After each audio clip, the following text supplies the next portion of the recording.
This week on The Real Housewives of Potomac. She's talking to her husband. Oh, I'm sorry. Okay. But is everything just in general okay? Because you got tears in your eyes. I'm just tired. I know. Okay. Yo, what is up, everybody? Welcome back. Today we're going to be recapping the new episode of The Real Housewives of Potomac, Season 10, Episode 6. Let's get right into this.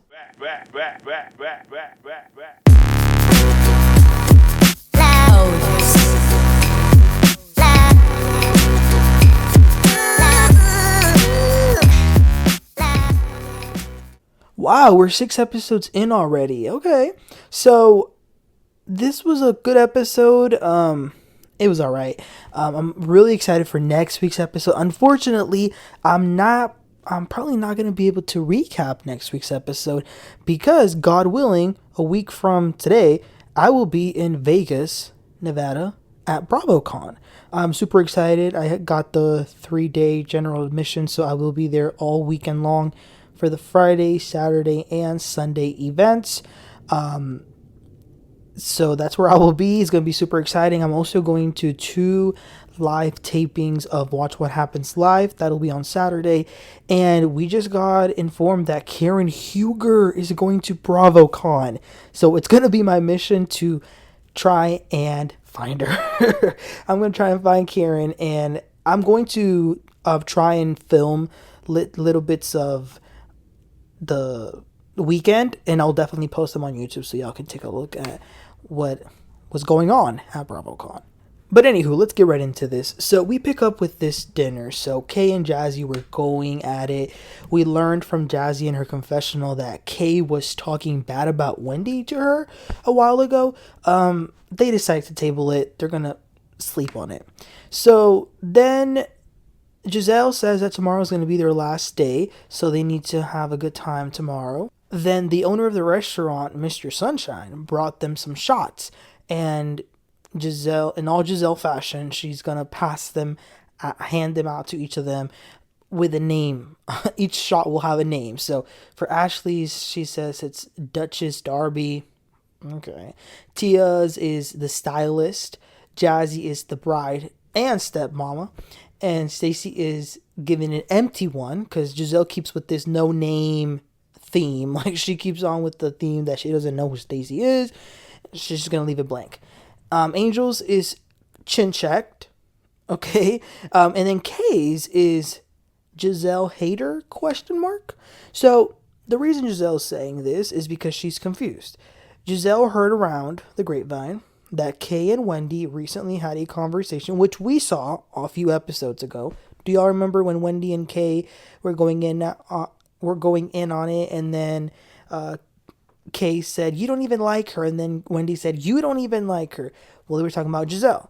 So Giselle's heard about this. Apparently, Wendy's gone back to gossip and told Gizelle. So, did I say Garcelle? I almost got those names confused. So Gizelle is confused. So she says to Kay, "Do you not like me? Like, and if so, why?" So Kay says, "Well, I'm going to need Wendy to bring whatever her facts are so that we can talk about it when she's here." Because remember, Wendy wasn't there. She was sick. So they tabled that as well. So then the driver, who apparently is also a good singer, he's singing a song. The ladies are dancing. And then Mr. Sunshine, the owner of the restaurant, he comes in to say goodbye to them. And he also whispers to Jazzy, "You're my favorite." So then they head back. They're relaxing before going to bed. We see a conversation with Ashley, Stacey, and Jazzy. Ashley says to Stacey that some editors at People magazines got wind of Stacey and Chris going on a date. Stacey says, "Listen, I was separated. I was getting a divorce. Themo," her ex-husband, "was dating people, and I was seeing other people. I didn't have sex with anyone, but I did hang out with lots of people, and Chris was one of those people. He's a super cool guy, blah, blah, blah." But then Ashley's like, "Well, did you F him?" Oh my God, Ashley, why are you so invested? Do you want to F him? I don't get it, but she's so adamant about this. So then it is the next morning. Ashley is FaceTiming Miss Sheila, her mom. They're planning Dean's birthday party. And as she's on the phone, Josh texts her. And she says that they're not using any labels, but they're still seeing each other. She's attempting to be mysterious, but do we care? let's ask in the words of Wendy Williams, clap if you care. We don't. Wendy, she feels a little bit better. A little bit better than yesterday. She actually has a sinus infection. That's what it was. So then they get ready and they get going for the day. They're going to have a yacht day. So Gizelle, when they get into the yacht, she had these towels made for all of them with their names embroidered. Everybody except Stacey. But Gizelle did say that she was enjoying Stacey this trip. So I guess that made Stacey feel a little bit better. So then Gizelle wants to talk to Wendy and Kei. I thought it would have just been the three of them privately, but everybody ended up listening. So it was everybody together.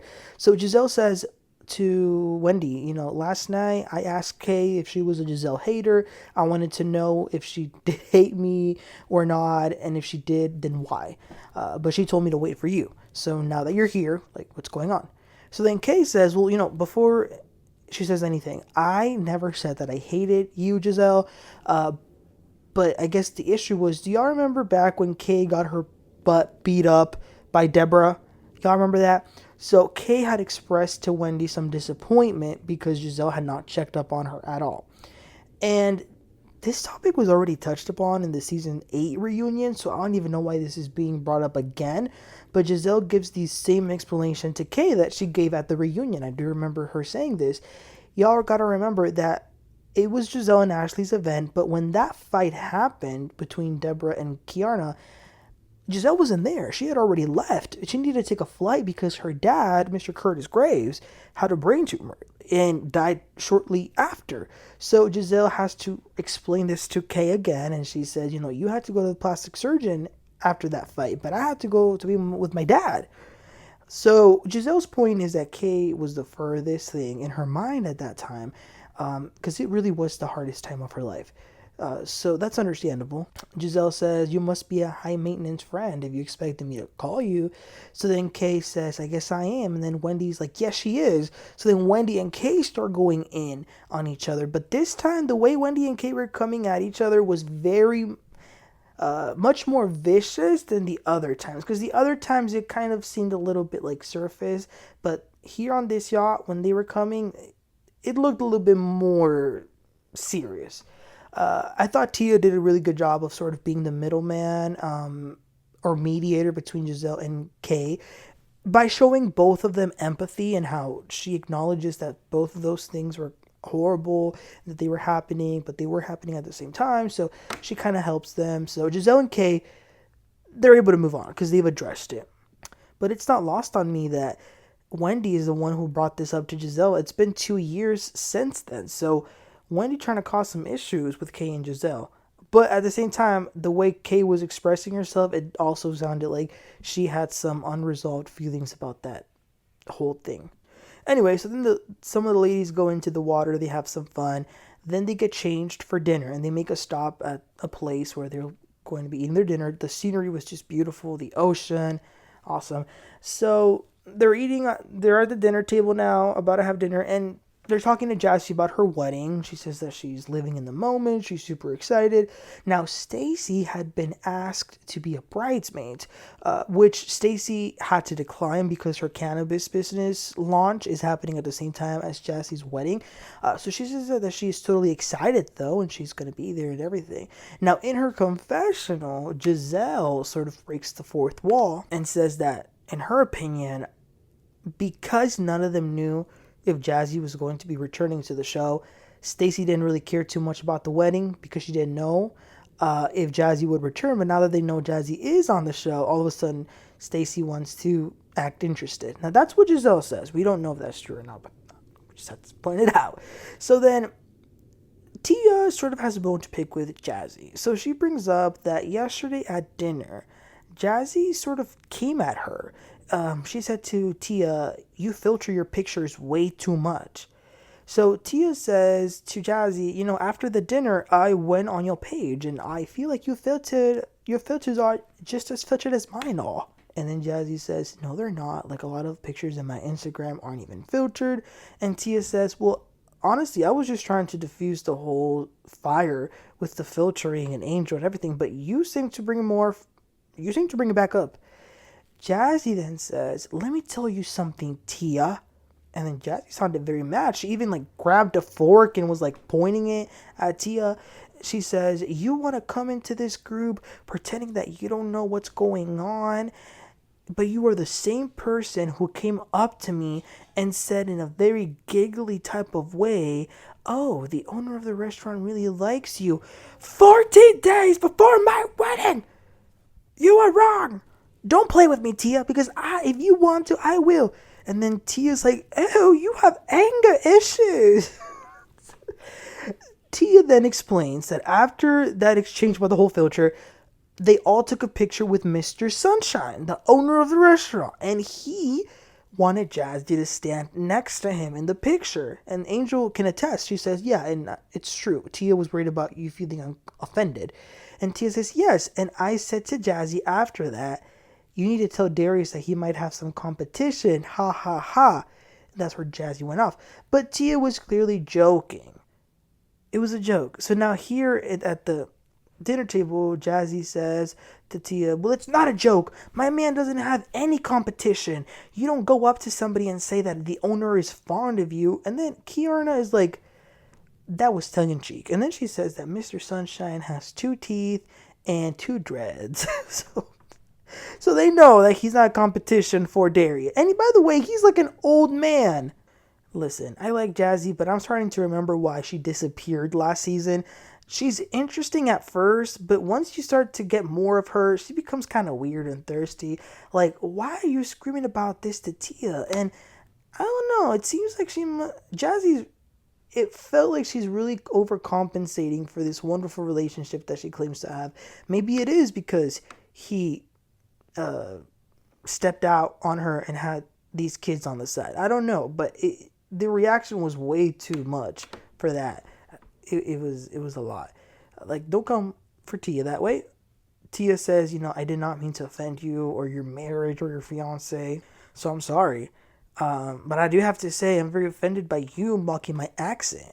And then everybody's like, oh. But then Tia's like, I'm joking. It's a joke. Like, I like fun shade. Wendy and Kay, they were nicer to each other. Wendy was looking out for her because Keiarna can't eat cheese. Ugh, I could not live without cheese. I really couldn't. And that was it for the dinner. Now, I will say one brief thing, and this is such an unpopular opinion. You guys most of you are not going to agree with me. This trip, and especially the dinners, have really made me miss Mia. Only because as crazy as her storyline got with the whole 2 guys and the paternity, putting that to the side, she was hilarious in settings like these. So to hear her commentary to Jazzy or to Tia or to Kay, like, it would be so funny. So I kind of miss her. I kind of just want to point that out. Okay, so it is then 30 minutes later. So the cameras and audio have taken a break. The women were just on their way back to the villa. Now, Jazzy and Angel were having a very deep conversation. Somebody did grab their phone to record. All they were able to get was, we can hear Angel say to Jazzy, oh, this girl was so ugly and her hair, and she was coming for me in my marriage. She's ugly and jealous. And Stacey and Wendy kind of are overhearing this, but they don't really know who Angel's talking about. So then they all head back and they begin to get ready for Slut Night, they call it. I guess it's like a bachelorette party for Jazzy. So they arrive to the party in their sexual outfits, as you can expect. Look, those outfits look like something that came out of a sex shop. I will say Miss Tia, she had some fishnets and stuff like that, but I guess she had a sensual outfit as well, but it was all under a robe. So she really wasn't showing anything. She says that she said, who doesn't like a little bit of mystery? I like that way of thinking. Stacey came in wearing some German. I don't even know what that was about. So they also all came in, sort of giving like a tagline to introduce their outfits or their personas. So then they began to act up, party, twerking, spanking, lap dances, all that stuff. Y'all can already guess who was the biggest freak. Ashley She was licking up on Jazzy's boob and her neck. I don't know. She already tried to smash Jacqueline last year. Maybe she wants to smash Jazzy. I don't know. Also, Angel is not okay. This has not been her trip at all. Every night it's been something else that's bothered her. And tonight, that conversation she had earlier with Jazzy is really not making her feel that great. Anyway, Stacey wanted to whip Jazzy's butt while Jazzy said a word in German. They were doing some crazy stuff. So they're playing all these games, and then an Angel says something about Jazzy having a big mouth, and Jazzy kind of flips it and jokes that maybe that's why she's getting married. But then Gizelle sort of catches that, and she's like, well, did you say that because you were joking, or did you really mean that? Like, did Jazzy say something? And then Wendy's like, yeah, what were y'all talking about earlier? Because I never heard you talk like that. And Angel's like, yeah, that's true. I don't normally talk about people like that or express myself in that way. So she begins to explain that a while ago, back when she met Bobby, she had this friend who introduced her to the circle, I guess, of other girlfriends of athletes. Long story short, while this girl was pretending to be her friend, she ended up going and telling Bobby's agent that Angel was stealing his money and she had hidden birth control to get pregnant. So that Angel says after that, I gave it to her. So why is that relevant? Well, because somebody reached out to Jazzy, and that somebody did not have really good things to say about Angel.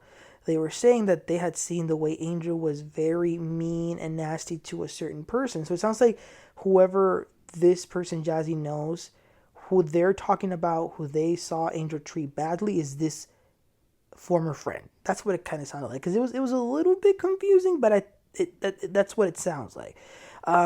So that's what that was about. Now, Gizelle, Ashley, and some of the other ones think that it's very nice that Jazzy brought this up to Angel privately and didn't expose it in front of the group.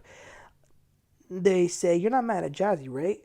And Angel's like, I don't know, to be honest, because she doesn't know Jazzy, and to her, it kind of feels like digging a little bit. Is Jazzy digging into her, trying to bring up negative things from the past? She doesn't know. So Angel decides to go to bed. This has been too much for her. She wants the other girls to keep on partying, but she doesn't want to, mess the vibe up. So, poor Angel. Like I said, this has not been her trip, and it was her first trip since having kids.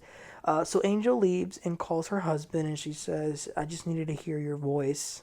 Oh, that's sweet. Kay and Gizelle go out there, and they say, are you okay? And she's like, yeah, I'm just talking to my husband. But Angel had tears running down her face, so clearly she was not okay. She says, I'm just tired. And then Kay goes back inside to tell them that, her friend is going through a lot. And then Wendy goes on this tangent about how, Jazzy did so good by not bringing it up when cameras were on or mics. She should be thankful because that's how this group works, which is true. I see both sides. I see how Angel, how maybe Jazzy, if she wanted to be malicious, maybe she could have done it in front of everybody. But to Angel's point, she doesn't know Jazzy. So I think that I think some of these women on the show are forgetting that they've been on this show for 5+ years. Well, Gizelle and Ashley have been there for 10. Wendy's been there for 5. And the others have been there a while too. So it's not easy to come. Angel wasn't a famous person. And let's not pretend like the scenarios that you go through in Housewives are the same scenarios that you go through in a regular friend group. And I can see how maybe Angel thought it's a little weird how Jazzy has this information from her past. So again, not saying Jazzy did it maliciously, but I get Angel's point, and I do think that while I can agree that somebody always having a sad face or looking blue or whatever can be a little draining, I don't think they're being as empathetic as they could be. But y'all let me know what your thoughts are about that. But anyway, that was it for this trip. Next week, the episode looks really good because Monique's going to come back. Now, like I said, I probably won't be able to recap it, but I'll definitely watch. Maybe I'll upload. I'm not sure. It's going to depend. But I will definitely watch. I will definitely watch because I love Monique and she's coming back. So, yo, let me know what you thought about this episode, about this trip. Let me know in the comments. Please don't forget to like and subscribe. And I'll catch y'all next time. Y'all have a great one.